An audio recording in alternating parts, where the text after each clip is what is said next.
ஓம் சாந்தி. இன்றைய முரளி 16 ஆகஸ்ட் 2024. இனிய குழந்தைகளே, தேகதாரிகள் உங்களை விதேகியாக மாற்றுவதற்கு விதேகி தந்தை நான் பாடம் கற்பிக்கிறேன். இது புதிய விஷயம். இதை குழந்தைகளை புரிந்து கொள்கிறீர்கள். கேள்வி: ஒரே விஷயத்தை அடிக்கடி புரிய வைக்கும் அவசியம் தந்தைக்கு ஏன் ஏற்படுகிறது? பதில்: ஏனென்றால் குழந்தைகள் அடிக்கடி மறந்து விடுகிறீர்கள். பாபாவோ அதே விஷயத்தை அடிக்கடி புரிய வைக்கிறார் என்று ஒரு சில குழந்தைகள் சொல்கிறார்கள். குழந்தைகளே, நிச்சயம் அதே விஷயத்தை நான் சொல்ல வேண்டியதாக இருக்கிறது. ஏன் என்றால் நீங்கள் மறந்து விடுகிறீர்கள். மாயாவின் புயல் உங்களை வாட்டி வதைக்கிறது. ஒருவேளை நான் தினந்தோறும் எச்சரிக்கை கொடுக்கவில்லை என்றால் நீங்கள் மாயாவின் புயலில் தோற்றி விடுவீர்கள். இப்போது வரை நீங்கள் எங்கே சதோ பிரதானமாக மாறியிருக்கிறீர்கள்? எப்போது மாறுவீர்களோ அப்போது சொல்வதை நிறுத்திவிடுவேன். ஓம் சாந்தி. இது விசித்திரமான ஆன்மீக படிப்பு என்று சொல்லப்படுகிறது. புது உலக சத்தியுகத்திலும் தேகதாரிகளே ஒருவர் பிறருக்கு கற்பிக்கிறார்கள். ஞானத்தை எல்லோரும் கற்பிக்கிறார்கள். உலகில் தேகதாரிகள் எல்லோரும் ஒருவர் பிறருக்கு பாடம் கற்பிக்கிறார்கள். விதேகி தந்தை அல்லது ஆன்மீக தந்தை கற்பிக்கிறார் என ஒருபோதும் கேட்டு இருக்க முடியாது. சாஸ்திரங்களில் ஸ்ரீ கிருஷ்ணன் பகவான் வாக்கு என்று எழுதப்பட்டு இருக்கிறது. அவரும் மனிதனாக இருக்கிறார். இந்த புது விஷயத்தை கேட்டு குழப்பமடைகிறார்கள்.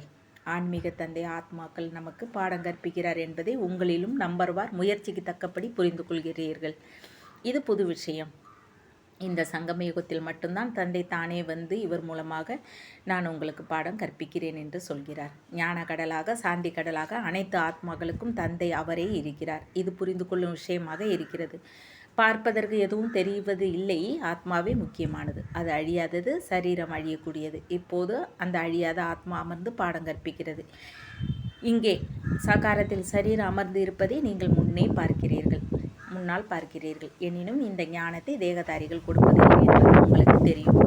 ஞானத்தை கொடுப்பவர் விதேகி தந்தை. எப்படி கொடுக்கிறார் அதையும் நீங்கள் புரிந்து கொள்கிறீர்கள். மனிதர்கள் மிக அரிதாக புரிந்து கொள்கிறார்கள்.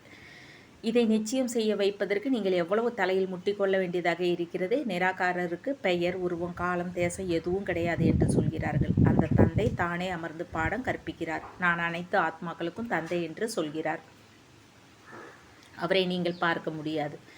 அவர் விதேகி என்று புரிந்திருக்கிறீர்கள். ஞானத்தில், ஆனந்தத்தில், அன்பில் கடலாக இருக்கிறார். அவர் எப்படி பாடம் கற்பிப்பார்?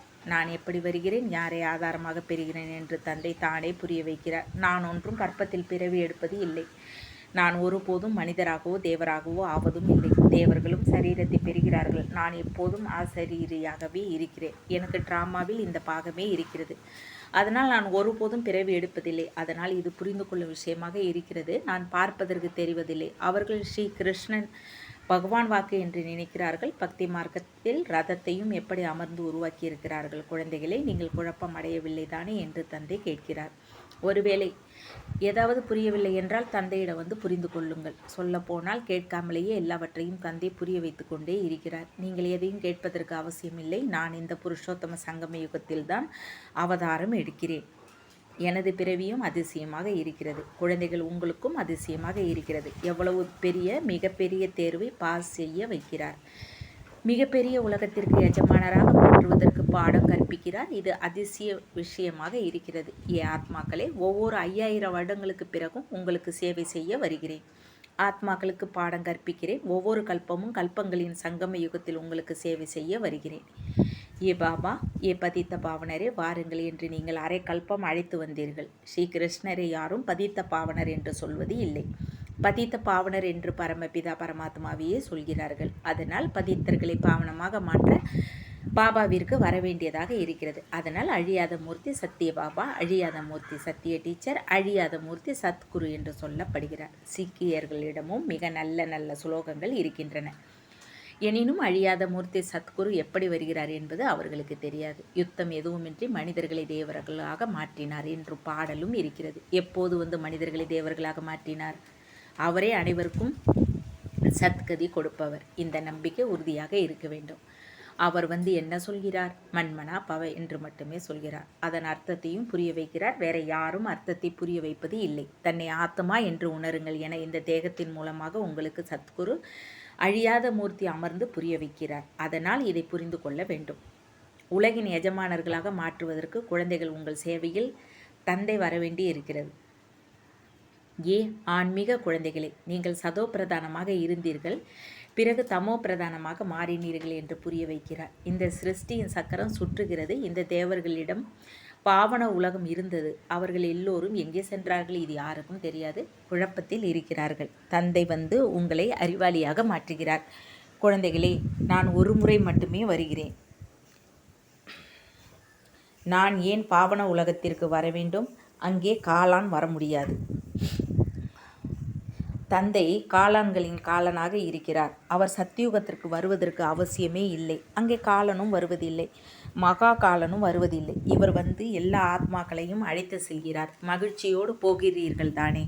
ஆமாம் பாபா, நாங்கள் மகிழ்ச்சியோடு போவதற்கு தயாராக இருக்கிறோம். இந்த பதித்த உலகத்திலிருந்து பாவன உலகத்திற்கு சாந்தி தாமத்தின் வழியாக அழைத்து செல்லுங்கள் என்று அதற்காகவே அழைத்தோம். இந்த விஷயங்களை அடிக்கடி மறக்காதீர்கள்.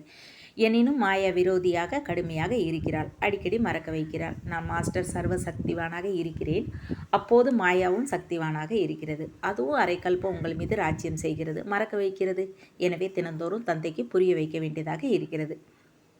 தினந்தோறும் எச்சரிக்கை கொடுக்கவில்லை என்றால் மாயா அதிக நஷ்டத்தை ஏற்படுத்துகிறது. இது பவித்திரம் மற்றும் அப்பவித்திரத்தின் விளையாட்டாக இருக்கிறது. உங்கள் நடத்தையை திருத்துவதற்கு நீங்கள் பவித்திரமாக மாறுங்கள் என்று இப்பொழுது தந்தை சொல்கிறார். காம விகாரத்திற்காக எவ்வளவு தகராறு நடக்கிறது. இப்போது உங்களுக்கு ஞானத்தின் 3வது கண் கிடைத்திருப்பதால் ஆத்மாவையே பாருங்கள் என்று தந்தை சொல்கிறார். இந்த சரீர கண்களால் பார்க்கவே பார்க்காதீர்கள்.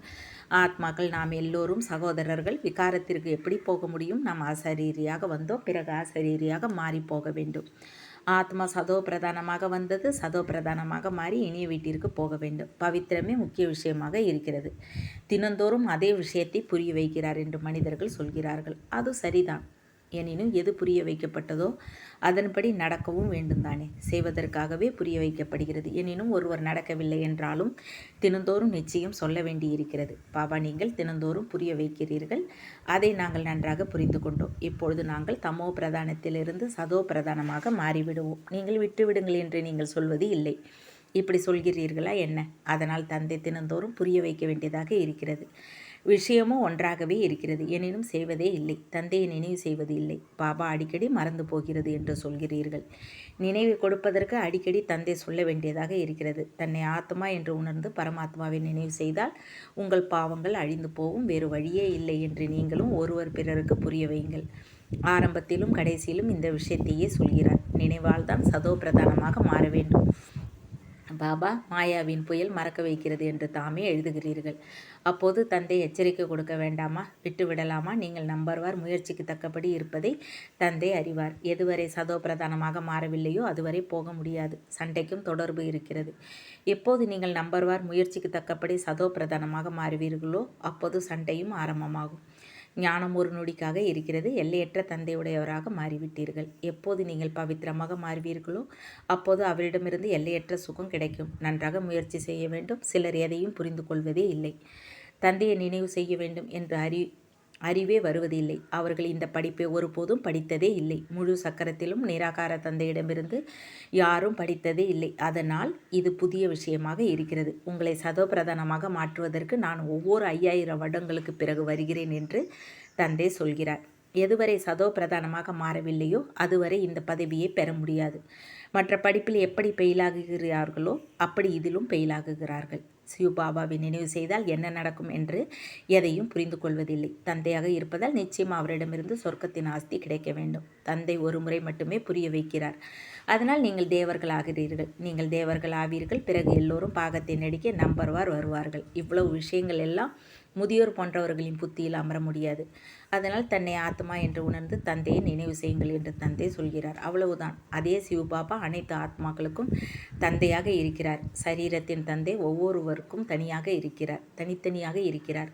சிவபாபா நிராகாரராக இருக்கிறார். அவரை நினைவு செய்து செய்து பவித்திரமாக மாறி சரீரத்தை விட்டு பிறகு தந்தையிடம் போய் சேர வேண்டும். தந்தை மிக அதிகமாக புரிய வைக்கிறார். எனினும் எல்லோரும் ஒரே மாதிரி புரிந்து கொள்வது இல்லை.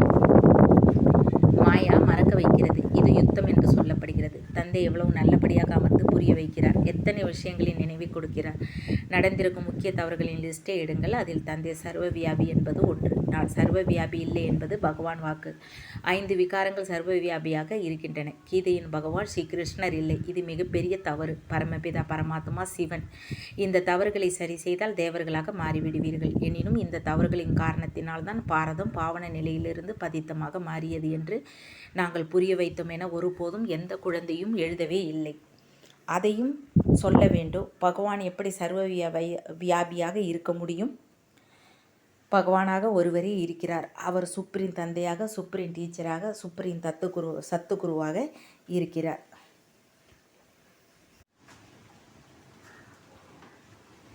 பகவான் அவர் சுப்ரீம் தந்தையாக, சுப்ரீம் டீச்சராக, சுப்ரீம் சத்துகுருவாக இருக்கிறார். எந்த தேகதாரியையும் சுப்ரீம் தந்தை, டீச்சர், சத்குரு என்று சொல்ல முடியாது. ஸ்ரீ கிருஷ்ணரோ முழு சிருஷ்டியிலும் எல்லோரையும் விட உயர்ந்தவராக இருக்கிறார். சிருஷ்டி எப்போது சதோ பிரதானமாக மாறுகிறதோ அப்போது அவர் வருகிறார். பிறகு சதோவாக இருக்கும்பொழுது ராமர் வருகிறார். பிறகு அவரவர் நேரத்தில் வருகிறார்கள். எல்லோருடைய விகாரங்களையும் விழுங்கி அவரது தொண்டை நீளமாகியது என்று சாஸ்திரங்களில் காட்டுகிறார்கள். ஆனால் இப்போது புரிய வைத்து தொண்டை வறண்டு விடுகிறது. விஷயம் எவ்வளவு சிறியதாக இருக்கிறது, எனினும் மாயா எவ்வளவு சக்திசாலியாக இருக்கிறது. நாம் இப்படி குணவானாக சதோ பிரதானமாக மாறி இருக்கிறோமா என ஒவ்வொருவரும் உங்கள் உள்ளத்தை கேளுங்கள். எதுவரை விநாசம் ஏற்படவில்லையோ அதுவரை நீங்கள் கர்மாதீத்த நிலையை பெற முடியாது என்று தந்தை புரிய வைக்கிறார். நீங்கள் எவ்வளவு வேண்டுமானாலும் தலையில் முட்டிக்கொள்ளலாம். முழு நேரமும் சிவபாபாவை அமர்ந்து நினைவு செய்யலாம். வேறு எந்த வேலையும் செய்யாமலும் இருக்கலாம். பாபா சண்டைக்கு முன்னால் நான் கர்மாதீத்த நிலையை அடைந்தே தீர்வேன் என்று சொல்லும்படி யாராவது முயற்சி செய்யலாம். எனினும் அப்படி டிராமாவில் நடக்க முடியாது. முதல் நம்பரில் ஒருவரே போக வேண்டும். நான் எவ்வளவு தலையில் முட்டிக்கொள்ள வேண்டியிருக்கிறது என்று இவரும் சொல்கிறார். மாயாவோ இன்னும் பலசாலியாக வருகிறது. எனக்கு முற்றிலும் அருகில் சிவபாபா அமர்ந்திருக்கிறார் என்று பாபா தானே சொல்கிறார். இருந்தும் என்னால் நினைவு செய்ய முடியவில்லை, மறந்து விடுகிறது. என்னோடு பாபா இருப்பதை புரிந்திருக்கிறேன். பிறகு நீங்கள் எப்படி நினைவு செய்கிறீர்களோ அப்படி நானும் செய்ய வேண்டியிருக்கிறது. அதற்காக நான் கூடவே இருக்கிறேன் என இதில் மகிழ்ச்சி அடைய வேண்டியதில்லை. நிரந்தரமாக நினைவு செய் என்று எனக்கும் சொல்கிறார். கூட இருக்கும் நீங்கள் பயில்வானாக இருக்கிறீர்கள். உனக்கு இன்னும் அதிகமாக புயல் வரும். இல்லை என்றால் குழந்தைகளுக்கு எப்படி புரிய வைக்க முடியும்? இந்த எல்லா புயல்களையும் உங்களை கடந்து போகும். நான் அவருக்கு இவ்வளவு அருகில் அமர்ந்திருந்த போதும் கர்மாதீத்த நிலையை பெற முடியவில்லை. அப்போது அடுத்தவர் எப்படி ஆக முடியும்? இந்த லட்சியம் மிக உயர்ந்தது. நாடகப்படி எல்லோரும் முயற்சி செய்து கொண்டே இருக்கிறார்கள். பாபா நான் உங்களுக்கு முன்னதாக கர்மாதீத்த நிலையை பெற்று இப்படி ஆகி காட்டுவேன் என்று யாராவது முயற்சி செய்து காட்டுங்கள். அப்படி நடக்க முடியாது. இப்படி இந்த ட்ராமா உருவாக்கப்பட்டு இருக்கிறது. நீங்கள் அதிகமாக முயற்சி செய்ய வேண்டும். நடத்திய எல்லாவற்றிற்கும் முக்கிய விஷயமாக இருக்கிறது. தேவர்களின் நடத்தைக்கும் பதித்த மனிதர்களின் நடத்தைக்கும் எவ்வளவு வித்தியாசம் இருக்கிறது. உங்களை விகாரியிலிருந்து நிர்விகாரியாக மாற்றுபவர் சிவபாபா. அதனால் இப்பொழுது முயற்சி செய்து தந்தையை நினைவு செய்ய வேண்டும். மறக்கக்கூடாது. மற்றபடி அபலைகள் பாவம் பிறர் வசத்தில் இருக்கிறார்கள், அதாவது ராவண வசத்தில் இருக்கிறார்கள். அதனால் என்ன செய்ய முடியும்? நீங்கள் ராமர் ஈசனின் வசத்தில் இருக்கிறீர்கள், அவர்கள் ராவண வசத்தில் இருக்கிறார்கள். அதனால் யுத்தம் நடக்கிறது. மற்றபடி ராமருக்கும் ராவனுக்கும் யுத்தம் நடப்பது இல்லை. இனிமேலும் இனிமையான குழந்தைகளை தன்னை திருத்தி கொண்டு செல்லுங்கள் என்று பாபா குழந்தைகள் உங்களுக்கு பல விதங்களை தினந்தோறும் புரிய வைக்கிறார். முழு நாளில் எந்த அசுர நடத்தியும் இருக்கவில்லை தானே என தினந்தோறும் இரவில் கணக்கு பாருங்கள். தோட்டத்தில் மலர்கள் நம்பர்வாறு இருக்கின்றன. 2 மலர்கள் ஒரே மாதிரி ஒருபோதும் இருக்க முடியாது. அனைத்து ஆத்மாக்களுக்கும் அவரவர் பாகம் கிடைத்திருக்கிறது. ஒவ்வொரு நடிகரும் பாகத்தை நடித்து கொண்டே இருக்கிறார். தந்தையும் ஸ்தாபனையின் காரியத்தை செய்தே தீர்வார். ஒவ்வொரு 5000 வருடங்களுக்கு பிறகு உலகின் எஜமானராக மாற்றியே தீர்வார். அவர் எல்லையற்ற தந்தையாக இருப்பதால் நிச்சயம் புதிய உலகின் ஆஸ்தியை கொடுப்பார். நல்லது. இனிமேலும் இனிமையான காணாமல் போய் கண்டெடுக்கப்பட்ட செல்ல குழந்தைகளுக்கு தாய் தந்தை பாப்தாதாவின் அன்பு நினைவுகள் மற்றும் காலை வணக்கம். ஆன்மீக குழந்தைகளுக்கு ஆன்மீக தந்தை நமஸ்தே. ஆன்மீக தந்தைக்கு ஆன்மீக குழந்தைகளின் அன்பு நினைவுகள் மற்றும் நமஸ்தே. தாரணைக்கான முக்கிய சாரம் 1. ஞானத்தின் 3வது கண் மூலமாக ஆத்மாவையே பார்க்க வேண்டும். சரீர கண்கள் மூலமாக பார்க்கவே கூடாது. அசரீரி ஆவதற்கு பயிற்சி செய்ய வேண்டும். 2. தந்தையின் நினைவால் உங்கள் நடத்தையை தேவ நடத்தையாக மாற்ற வேண்டும். நான் எதுவரை குணவானாக மாறி இருக்கிறேன். முழு நாளில் அசுர நடத்தை எதுவும் இல்லைதானே என்று உங்கள் உள்ளத்தை கேட்க வேண்டும். வரதானம். சதா கவனமாக இருந்து மாயாவின் ராயல் ரூப நிழலில் இருந்து பாதுகாப்பாக இருக்கும் மாயா ப்ரூஃப் ஆகுக. தற்சமயம் மாயா உண்மையான அறிவையும் உணரும் சக்தியையும் மறை வைத்து தவறை சரியாக அனுபவம் செய்ய வைக்கிறது. எப்படி ஒருவர் மாய மந்திரம் செய்தால் பரவசமாகிறாரோ அப்படி ராயல் மாயா உண்மையை உணர வைப்பது இல்லை. எனவே பாப்தாதா கவனத்தை டபுள் அண்டர்லைன் செய்ய வைக்கிறார். அப்படி கவனமாக இருங்கள். அதனால் மாயாவின் நிழல் படிவதிலிருந்து பாதுகாப்பாக மாயா ப்ரூஃப் ஆகி விடுவீங்கள். விசேஷமாக மனதையும் புத்தியையும் தந்தையின் குடை நிழலுக்குள் கொண்டு வாருங்கள். ஸ்லோகன்: யார் சகஜ யோகியோ அவரை பார்த்து பிறருக்கும் எளிதில் யோகம் ஏற்படுகிறது. ஓம் சாந்தி. தேங்க்ஸ் பாபா.